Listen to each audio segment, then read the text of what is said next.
Okay, guys, so welcome to another episode. Today we have another very special guest, and he just fresh coming up from 10X GrowthCon. I don't know if it's that side. Yeah, it That's says right. over here 10X. So, we're going to probably share some great ideas here in today's podcast. We're going to discover, how Shannon came through, having all this successful real estate business. So, before we're going to dig deep into that, man, I'm just going to read through some stuff from his bio. And today in front of us, we have Shannon Robnett. He's owner and developer of Phoenix Commercial Construction, and that's in Northern Arizona, as I found out last time. He's been building in the Treasure Valley since 1999, so very long time, and is a second generation builder and has completed a litany of projects from police departments, fire stations, a city hall, and a long list of office building, as well as industrial flex space. His main focus is design, build projects, and develop projects that takes his clients' needs and develops the projects around that to specify, address their business. Okay, so fourth generation realtor. That's something insane that we discussed previous time. That's insane. Fourth generation, having personally completed over 100 personal transactions and business ventures. He is proud of the work that he does with his clients and sets the high standard to ensure the best possible product and outcome each and every time. So I'm just gonna continue reading because I love these bios, man. It's great. In addition to just building, he also is a prolific developer. He has developed multiple subdivisions and taken dozens of pieces through the development process in various cities and counties. He owns a property management company to ensure leasing and stabilization of current developments. So big, big bio here, but I mean, big experience, big knowledge, and just big thank you here being on the show today with us again, Shannon. I appreciate it. Well, thanks for having me. It's a pleasure to be here. Yeah, sorry for my English. As you know, it's not my first language here, but I hope we did a great job. So again, guys, click like if you think that was a good on a bio, but it's very impressive. So, super, super awesome. So first of all, for the people, again, who are watching you the first time, I had a pleasure to talk with you, for the first time, and we kind of spoke about, your background and everything. So, the interview is not up, again, because of some issues that we had, but maybe for the people who are seeing you first time, maybe you can tell them your backgrounds, again, being a fourth generation realtor and having all these construction businesses, being a real estate mogul. Maybe you can tell your background. How did you started, in this business? Sure. Well, I grew up with my mother being a realtor. Her mother and her grandfather were in the real estate business back before the Great Depression. I grew up at the kitchen table watching my parents put deals together or think about what if we sold this, we could buy this piece of property, and we could develop it, and we could do this. And I saw how that was to me, that was the natural course of business. So when I was 19 years old, I did my first deal where I bought a piece of property and put together the contract on it and sold it to my crane operator, who was operating on the job that I was working on, and never actually owned it. I simultaneously closed it, and at that point I was hooked. I was 19 years old. I had just made a pile of money on a $500 earnest money, and I knew that this was going to be my career. This is where I was going to focus my life. And from there, I've done deals where you find somebody that needs something, they have a need, you go find it in the market, and so I've always just been somebody that knows to put deals together. You find somebody that needs something, you find somebody that has something, you get the two together, there's money to be made in the middle. Mm-hmm. Yeah, that's it. So it's very interesting. Like, I think I asked you that question last time when you've been on the show, but maybe you can tell people, like, being a fourth generation in real estate, maybe you can tell, going all the way back to the grand, mas and grandpas, maybe you can tell, like, how did your family got involved into real estate? Well, I don't know the exact story of how my great-grandfather got involved, but I do know that my grandmother was wanting to attract the attention of a certain gentleman and knew that if she had a car, she would probably attract his attention. And so she went and got her, I don't know what it took at that point to do real estate, but she went and got there and then made a couple of sales and bought a car. And from there, she attracted the attention of my grandfather. And so she not only sold property, she sold him on the idea of getting married. And they were married for, I think, almost 70 years. But that was how she got involved in it. And then my mom was involved in that from that example. And then also working with my dad, who built and sold houses. She was his real estate agent there. So for me, it was natural because I was in the development business to be able to buy and sell my own properties and my own deals. Also, fifth generation is my son. I have a 22-year-old son who works with me in the business, who's also a real estate agent. So it's gone one generation further than myself, which I think is an honor to be able to teach the next generation how to do real estate and how to do deals. Yeah, it's probably closing a little bit. I mean, it's a little bit changing a little bit. At this time, I mean, technology is helping. The businesses now, but it's awesome. I love the story because I heard the story the first time. I was like, man, that's a great story. Your grandma, she was a closer. Yeah, she was. She had grandpa for 70 years and kept him there. My God, that's a great story. I love that. So again, guys, any single people watching this, you want to close somebody, go and get some real estate. That's a good entry point. Yeah. So, what would be this one piece of advice, for people who are watching now and thinking like, oh my God, like the real estate is something I want to be in. Like I want to get the cash flow and I want to like own the properties. But like, what will be kind of an entry point for somebody who has no clue what to do in real estate? Sure. The one thing that that I would encourage everybody to do, the first thing that you need to do in real estate is own your own. Right? I mean, when you think about wanting to have the cash flow and wanting to make that your career, you need to buy one for you, right?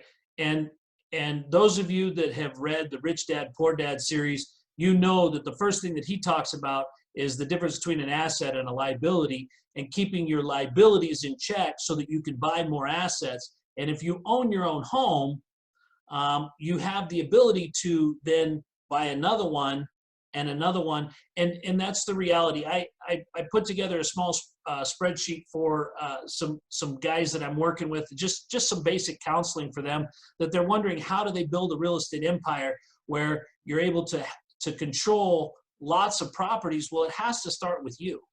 And instead of buying, a 3-bedroom house for yourself, and then saying, well, I'm making money, I want to buy a 6-bedroom house because I want to live in a really good neighborhood.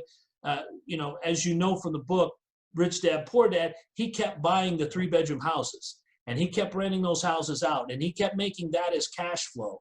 And that's what I would encourage anybody to do, is lead by example, to own your own home first. Then once you're accumulating wealth in that, because you are not growing the house, you're saving the money to buy a second house that then is going to create the cash flow. You're able to really start that career, because it's just, real estate is really a lot like Monopoly, right? Mm-hmm. You buy the property first, then you put a house on it, then you get a second house, and then a third house, and then you trade it for a hotel, right? Yeah. And that is exactly how this works, right? Because when you've created equity and you've got value in what you have, the banks will loan you on another one, right? And so from that, you can use that leverage to buy another property. And with that leverage, you have the 2 properties paying for it. Then you go the 3rd property. And that's really all I did, right? I was able to do that. I bought a house, and then I built another one, and I built another one, and I kept building until I had enough that I could trade in on a 4-plex, then a small commercial building. And now this year, we will build 250 unit apartment complexes for ourselves. And we have about 400 units in the pipe for the next 2 years. So, but it all started with that first house, right? And people want to get started. They want to make a big splash. You can't. You got to start out with just the one. Yeah, I mean, you just came back from a 10X Growth Con, and like people who are watching probably are familiar with Grant Cardone. And probably you're watching this video because I included a tag in the video saying Grant Cardone. But, it's just like Grant Cardone started like with one single house. Again, he said it was his worst investment because now he owns all these like $1 billion plus, dollars in multifamily, like properties. And like it's all like 300-400, unit complexes. So now, of course, it was a stupid investment for him. But as a starting point, it definitely, I see exactly what you mean, buying that house. And, again, you're playing more kind of on appreciation part. So maybe we can talk about that again.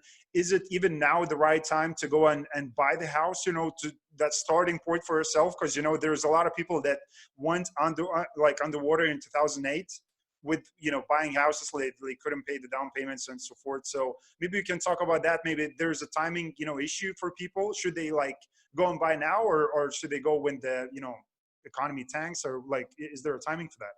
Yeah, the one thing that Grant did say, the biggest regret that he has with his real estate career was not buying more sooner. He got analysis paralysis doing exactly what you're talking about, where he was saying that he was wondering, well, is this the best time to buy? Could I get a better deal later? Should I do something different? And he wishes he could tell his younger self to shut up and buy something, right? Because, and when you think about it, when you buy your home, you're not going to make a mistake, right? And in 2008, what happened was a lot of people got greedy. They wanted to buy somebody else's house. They wanted to buy a bigger house for themselves. They didn't focus on making the cash flow, right? Mm-hmm. So when you're looking at it and you need a 2-bedroom or a 3-bedroom house for you, and that works good for you, it also works good for everybody else. And what happened was everybody wanted to get a bigger house or get more. They weren't paying attention to the cash flow. And so if you can buy that house today and you can live in there and you can afford that house and you can let that house appreciate, then you will have the leverage and the equity to buy your second house. And then if you look at that and you look at where your house is at versus where the rents are at, and you can see where you can make $100 on that house, and you know that you can make that payment, then you can step out and buy the second one, and you can make that payment, right?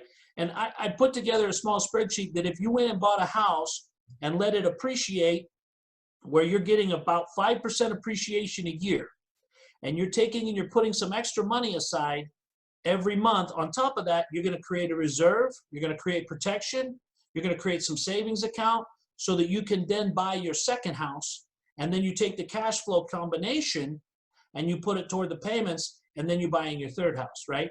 If you follow that model, your first house takes about 2 years to get to a place where you can buy your second one.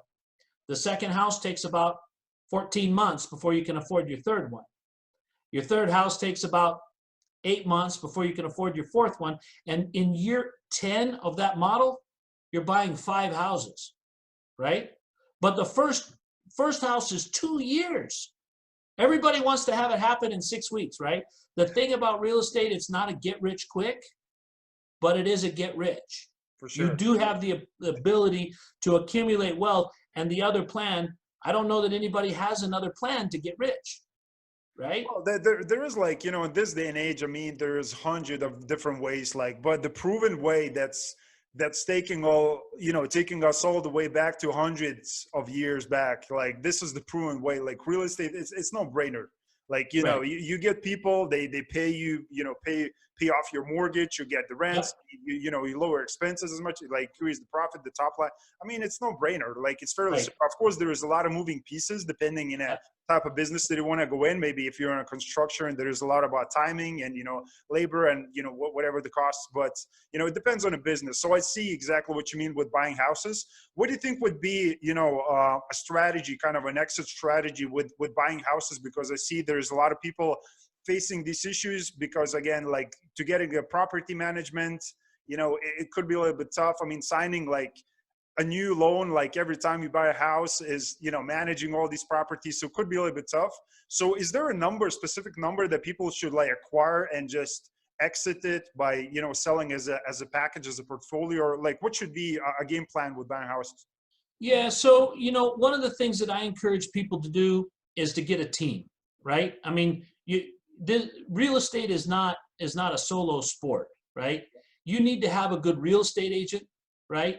You need to have a good lender, right? You need to talk to a property management company, because sometimes it's better to pay someone to do the job that you don't like to do while you go do your job and make more money or good money and let them deal with your headaches, right? So you're not having to deal with the problem. Sometimes that's worth it.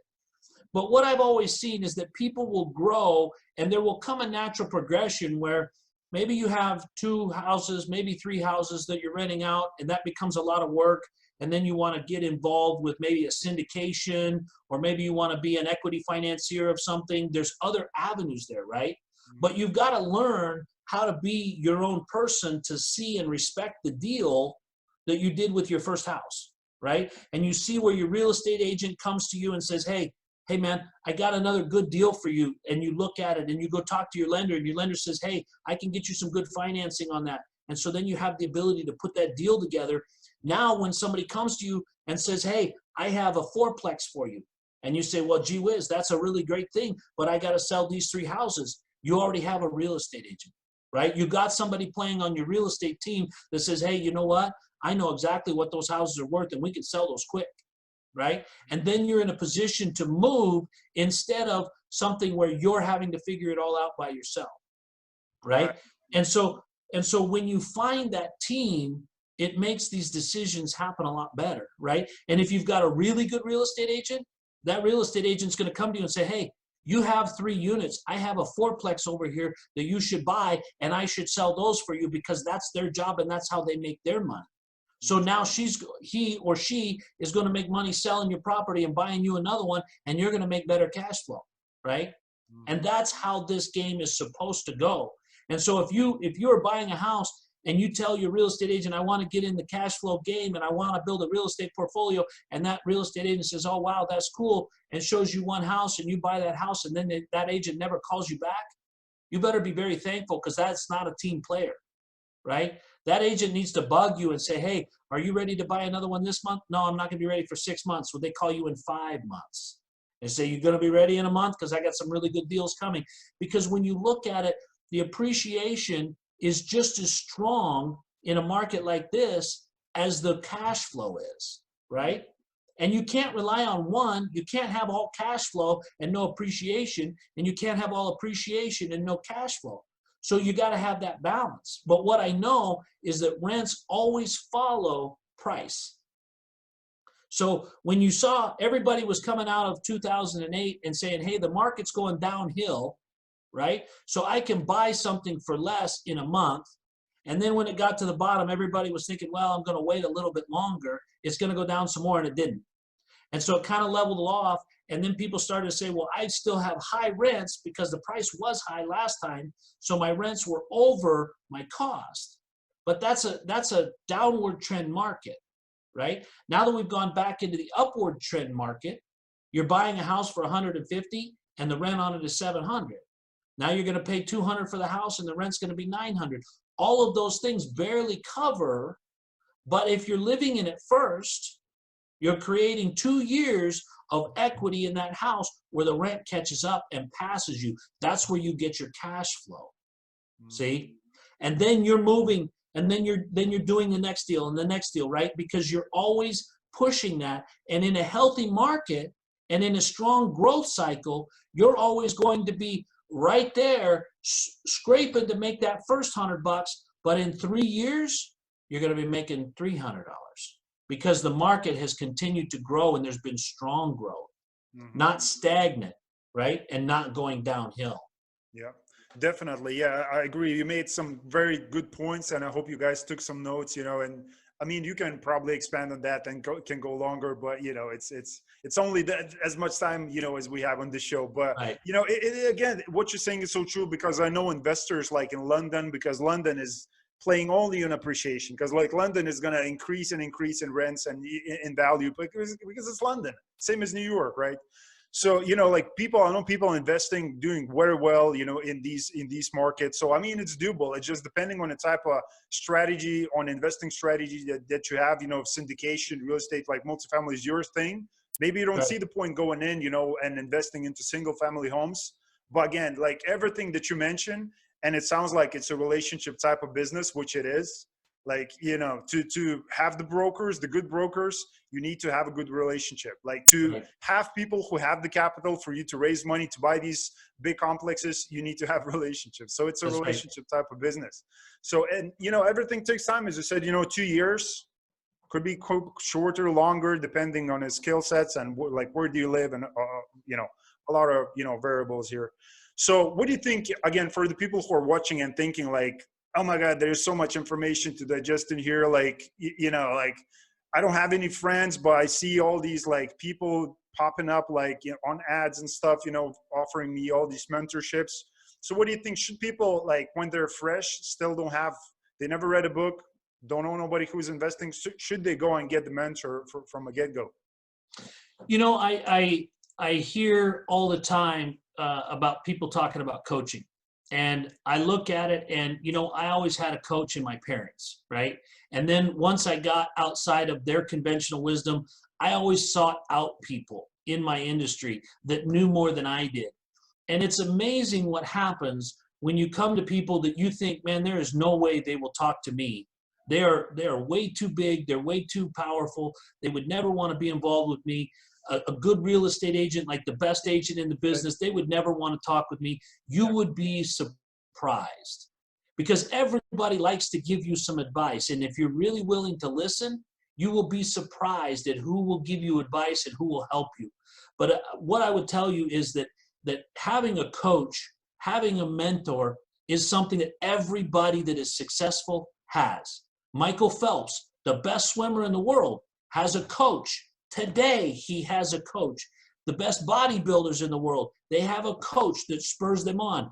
Anybody that is at the top of their game has a coach that is constantly pushing them to improve and think of things from a different point of view. And so I think a coach, whether you pay for that mentorship, whether you get on somebody's subscription as a newsletter where you're getting information, whether you're reading books that are involved, you have to be in a place where you have a coach that's challenging you to be better than you are today, because nobody is smart enough to be an island to themselves. Yeah, totally agree. You know, it's such an important thing. Like, I meet business owners, different spaces, you know, real estate, you know, health and fitness, you know, um, doing apps, creating apps, you know, software, like, and some of those, like, I don't read, like, I don't need a mentor, like, I'm just gonna figure stuff by myself. And it's like, man, I'm like, look, you're going to like the ugly place, man. It's gonna be like failures, trials, and like a lot of time and money wasted. So you definitely want to avoid that. Yeah, and you know, one of the things that going back to the 10X conference, you know, one of the things that Grant made a really strong point with me about, because I've always been about more learning, but one of the things that he always said is, I can help anyone, but that person has to know that they need help, right? And sometimes somebody has to be really sick to go to the doctor, right? Somebody has to have had several business failures to get help sometimes. He said, but how would you like to be doing really good right now and get help to make really good really awesome, and take it from let's say it's the best life you've ever had, but that doesn't mean it's the best life you could possibly have. And he really made the point that having a strong mentorship, having somebody that's taking you and making good great, doesn't have to come from the bottom. It can come from midstream, it can come from your highest point, but really plugging into somebody that knows more than you is always awesome, and it takes humility. But out of that humility is going to come tremendous growth, and out of growth comes the fruit that you're looking for. Exactly. Yeah. Because I think he said that. He said, I remember I watched one of his videos and he was like, look, man, you cannot fix what you deny. It was like, Right. you need to accept that you're like struggling. You cannot find the way, you know, because again, coming back to being, you know, humility. Like Right. you need to like, oh my God, maybe I need to actually go and reach out to some people and ask them, you know, questions and maybe add value to their business and, you Right. know, get the free mentorship, because there's so Right. many ways that probably you have some skill set, again, for the people who are watching, that you can go and grab people attention and say, hey, listen, look, I can help you. Again, due diligence, don't come in kind of a, you know, from nowhere, like, oh, maybe I can help you something. Like, find what they are missing in the business, do some due diligence, do the research. I mean, information is available online, That's right. and add the value to their business, make their business better. And they, you can exchange, services that way. Cause I know, I did Absolutely. it before. So that Yeah. works definitely. Yeah. So again, for the people who are watching, that's coming back to self-education and thinking like, oh my God, these mentorships, they cost like 6 figures. Like, I don't have a 6 figures. Maybe I can use those 6 figures, buy my first property, but not for the mentor that I don't know what I'm going to get, what type of information is going to be. I know there's a lot of people wasting money on that stuff. They don't get anything in return. So what about going and buying 3 books? Cause I can scrape maybe $20 in my pocket. So what type of 3 business or non-business self-development books would you recommend? Yeah. So I think the very first book that everybody that wants to do real estate as a business needs to buy, Rich Dad Poor Dad. I know that book is 25 years old. I read it when it first came out. It still works. It still makes all the sense in the world. Understanding the difference between an asset and a liability is crucial, and there's been times in my life when I've gotten off track and I have made the mistake of thinking a bigger house for me is an asset, and it's not, because it consumes my cash. The second book I would recommend is The Richest Man in Babylon. I would recommend that one because it's a simple book to read. It's not difficult, but it spells out principles on how to make and save money. The third book I would recommend is As a Man Thinketh. Okay, it's an old book and it's a very thin book. Yeah. It doesn't. I don't know that it's 50 pages, but it deals with your mindset and it deals with the way you think about what is being presented to you today. And one of the things that a lot of people think is they think they're smarter than they are. They think that they have the answer, or they think that they have to have the answer. But if you can really get a hold of your thought process and your thinking and get positive thinking that's taking you in the direction that you're supposed to go with good affirmation, surrounding yourself with people that are going to encourage you and not tear you down, it will go farther than anything else you can possibly put in your head with positive thinking to go with good information. So those are my 3. That is very strong, what you just said. As a man thinketh, I heard from Les Brown a couple of times before. I think he's a big proponent of the book, but I never read it, but I heard multiple times. So again, it's coming back to me. So maybe it's the time, to do That's right. So, but again, like every time you guys kind of see these, shows, we talk about social media or real estate businesses, and we have, real estate experts, professionals, pros in their space, just like Shannon. And everybody's talking about the same thing, where, of course, like, it's kind of a simple type of questions that we ask on the show because we're looking to get you started in real estate. But most of the time it's coming back to one thing, which is the mindset. And again, you going to the 10X Growth Con is for what? It is to just expand the brain, expand the mindset, connect with the people and see what's possible. They're not going into probably technical stuff like, oh, do this and that. That, of course, that's the work that you do when you come back home. Right. It's all the mindset. And I gotta say, it was absolutely worth the money. But there was I would say that 80% of the information that I got was information that I already knew. Mm-hmm. But there's something about having Usher tell you how to do business that makes you think, I got the right idea, right? When Kevin Hart is telling you that this is the kind of thing that he does in his multi-million-dollar business, and it's something that I thought maybe I should be doing, it reinforces that I should be doing it. When you got someone like Grant Cardone, who's got almost $2 billion with a B, $billion of real estate under management, and he says that this is what you should do, it reinforces that you are thinking correctly, and a lot of times that correct thinking just needs that reinforcement to spur you on and create the action that then creates the wealth. Yeah. Like, look, like, you live in the country that is, again, I mentioned a couple of times, like, people ask me about this, about the flag. And I told you before, opportunity and freedom. It's 2 things that represents me. It's not because most of the guests that I have is from the States somehow, because I just love the capitalistic mindset that people have. But again, it's coming back to like ideas. like people go, like you can go on a Shark Tank. Like I've seen some crazy pitches in there, like people trying to invent, Yeah. crazy stuff, so it's just a country that you live in, and like you can accomplish anything. Like US is one of the countries, like they have the entrepreneurship spirit. Like in some of the countries like Ireland, like if you fail one time, your business fails and you're looking to start second time, they have a different perspective than, comparing to US. It's like you get basically a badge, an honor badge saying, oh, look, he's putting more, basically the lessons and, businesses under his belt. It doesn't work like that in Europe, Right. so it's a little bit different mindset. But what I'm trying to say is that, you can build anything that you want where you are. Like Yeah. if you have the idea, like you can go on Google, is somebody doing the idea? So, everything is possible. Like people are flying to Mars.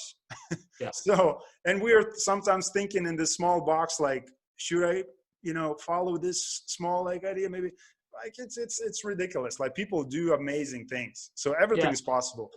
And the reality is there's really not a whole lot of new inventions out there when it pertains to real estate.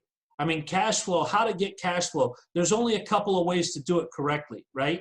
And so you might as well tap into the leaders in the industry, listen to them, learn from them, get in with people that know how to do it. If you're wanting to be a successful real estate agent, you're going to want to get with a successful real estate agent. You're not going to want to talk to your uncle who has a neighbor who had a friend who tried real estate, but it didn't work because he couldn't sell anything because he didn't like talking to people. That's not the right guy.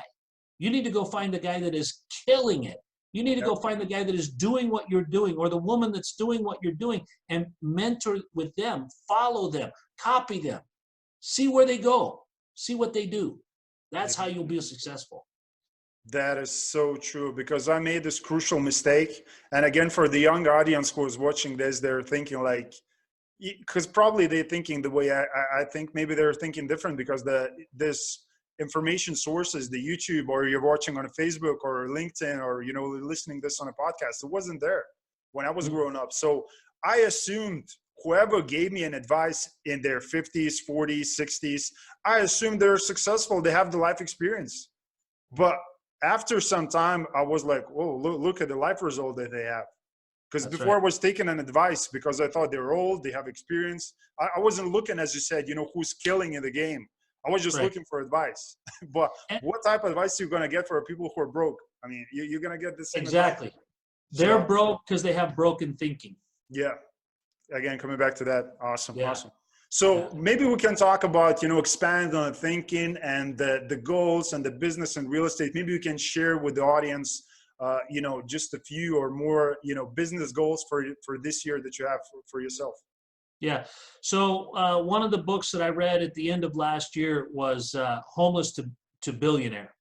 And one of the things that he did that I've always done is he writes down his goals every year. Well, what he does that I didn't do was he writes down over 100 goals. And so this year I wrote down over 100 goals. That was hard. But I got to tell you, I've already checked off 11 of them. And everything, it's amazing what your mind thinks when you write down a little goal, right? When you write down something that you've been wanting to do but haven't ever done, right? So one of the goals that I had was, my brother and I have always talked about renting a boat in the British Virgin Islands and going around to all the islands, right? We took care of that last month, right? That was something that my brother and I have talked about for 20 years. But by writing it down and making it a goal, I made it happen in 3 weeks, right? Because it became important, right? If I write it down, I have to accomplish it. That is my goal, is to accomplish all 107 things that are on my list, right? But if I don't have it written down, it's a wish. Yeah. And so a couple of the other things, I am a pilot, so I'm going to get my multi-engine rating this year, right? I want to expand my real estate holdings, but I put a number on it. I'm not going to share that number right here, but I put a number on it of what I want to do, right? And those are the things that I wrote down. And I can tell you when I made those big, fat, hairy goals that scare me, I tell you what, man, it lights me on fire and it makes me go and check them off. And I've already gotten 11 or 12 of them already done. And it's just the second month of the year. Now, if you do the math, I'm behind. Yeah. I got 100 to do in 12 months and I've only done 12 of them in 2 months. I'm in trouble, right? I got to get going on this stuff to get them all done by the end of the year. But Yeah. it challenges me. Yeah, we better wrap this up quicker because I mean there's all these goals waiting for you now. So it's kind of we have to push it. Definitely, I totally agree with you, and I think that's what Grant's saying as well. Because I know he has the planner, and he says that he writes his goals twice a day, like morning, when he goes to bed, and when he fails at the deal or at the project, something goes down, or or when he wins, he writes successes or something like that. Yeah. So basically imagine like writing 2 times a day. So there is 750 times a year you're writing your goals instead of, 31st of December, oh, I'm going to do this thing. And then you wish, which is not a strategy. Like wishing is not a strategy. And you hope that things are going to happen. Like what you're doing is so powerful because when you just grab a pen and you put it on a piece of paper, something just magical happens. Right. So, and the other thing that I look at is, I don't look at it as a failure, right? I look at it as winning and learning, right? got it. Yeah. Because I didn't know what the wrong answer was until I did it incorrectly. Yeah. But now I learned what that wrong answer is, and I can now do it the right way because I've eliminated, of the 2 options, I've already eliminated the wrong answer, right? So now I can beat myself up and say, man, you're an idiot. You made a mistake. You did this. Of course I made a mistake. I'm a human. But I can also say, I learned something from that. And guess what? I only become an idiot when I do it again and again and again, right? But if I learn from that, it's a learning experience, and I've made the choice to now move forward and not have that problem again. Got it. That's a great thinking. I love the thinking. You have a great thinking. I'm very attracted to that. It's very fresh, refreshing, definitely. So the plane, I want to touch on a plane because I want to show you something. What plane you said you're gonna fly in? Well, I'm going to get my multi-engine rating, which is not something I have currently. Currently, I have a Cessna 172 and a Diamond DA-20 that I have in a flight school. But I don't have the ability to fly a plane with 2 engines. So I'm going to get that taken care of this year. Awesome. So I want to show you something. I got the book. There's a few of those, but I got this. We were in London. And again, it's part of probably where I follow all these people. Again, Grant Cardone, I know he has the jets and stuff like that. So again, for people who are watching this, just for you to get some inspiration, like we went to this, when I was in Ireland, I just rang these people. I was like, we need to take a look at like what you have. And these people like, okay, let's come to the office. We're going to get you something. So we went in and we came in, and I thought you were just going to give me a leaflet or something, but this is a big company. And they were like, oh, this is a gift for you. They gave like a bag, like full of like stuff. And so it's pretty cool. Like maybe it's going to be encouraging for you as well. Oh yeah. Yeah. This that is a beautiful one. G450, this one. So it was just, it's awesome, like this. So it's coming back to the, like, I know it's like far off. It's very far from going from where we are right now. Like, but it's pulling the future. Like every time I see that, it's like, oh my God, like we need to do something, bigger every time I see that stuff. So just make sure that you dream, better and bigger and you're going, for the dreams. It doesn't have that, it doesn't have to be that big, but no, but it has to be your dream. It has to be your dream. Bigger is better, always. Yeah, that's right. So what about some marketing tools, for the real estate businesses? Because again, running a social media company, we like facing, we have the clients where they face these challenges, and because real estate is a little bit outdated, like, and that, coming like 4 generations, it wasn't like this previously, when your like grandmother was doing the business. And like, it's still a bit outdated, but I always ask the guests, what social platforms or softwares, technology do they use in their business to make just daily processes, easier for them to run, or just to attract more capital? Like, is there any advice, for people? I'm a firm believer in your resume, right? And so the more people I can get to see my resume, the better that's going to be for attracting capital, for attracting partnerships. And so I definitely think that, Facebook and LinkedIn are important, but I also think podcasts, I think face-to-face meetings are important, because you need to have people understand that doing business with you makes a difference, right? Because you're a real person. You're not a Wall Street corporation, or you're not, you're not somebody that got money from grandpa and they don't know what they're doing and they're just trying to do this, and they're going to make a mess, and it's going to be a bankruptcy, and it's going to be a big problem. You really want to be able to be something that people can identify with, right? And so I do as much as I can on social media, but I also get out in my community and meet the people around me, because the funny thing is, the last deal we did, we raised about $8 million. Okay. Now I'm going to tell you, we only had one person come into that deal for more than that came in for $2 million, right? Everybody else that came into that deal was less than $500,000. And I'm going to tell you again that more people came into that deal at 100 grand than any slice of it, right? But we had people come into that deal for 100 grand. When you think about it, raising $8 million in capital is only 80 people. They say that the average person knows 1,000. Now, I know the average person doesn't know 1,000 people with 100 grand, but when you look at, when people look at that and go, man, I don't have the reach that you do, or I can't be like Grant Cardone and have all these people. I got to spend this, or I got to do that. You know what? Getting known in your community is the same thing. And on Facebook, you can find groups that specialize, that become your real estate community, right? You can get onto Bigger Pockets and you can engage in that community where you're talking to other people, but you can also do that face-to-face. And sometimes people forget that face-to-face is just as powerful. It just doesn't have the reach. But, I got involved in a Facebook conversation, and now I'm talking to somebody you're not even close to my neighborhood, man. You're like halfway around the world from me. And that all came from getting involved in my community about real estate, right? Yeah, it's so true. It will always work. It doesn't matter. Technology is going to be, Facebook is going to be around or not. Like face-to-face interactions, people are going to continue doing business this way like forever, until we're going to be here under the sun. So that's definitely true.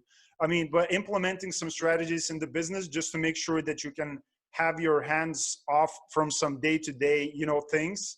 Like even myself, just, like using automation and maybe some tasks, like depending on the type of business you are, there's a lot of, real estate softwares that you can basically take advantage of it. Just make sure like that you're not spending, you're not becoming solopreneur, this guy who's doing all the tasks by yourself. Like, oh my God, like I'm stuck, I'm busy, but I'm just like stuck in this like rat race, but I'm a business owner, so there's ways to make things easier, for ourselves. But again, what you're saying is so true.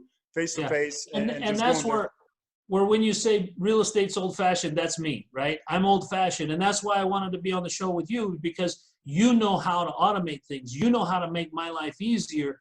I got to come to you for some learning. I got to come to you for some knowledge, right? Because I don't understand how to not do it face to face, or join a Facebook group or anything. I don't know that. And so here I come into you saying, hey, teach me this stuff so that I can have a bigger reach without spending all night on the internet trying to find these people that maybe don't exist, right?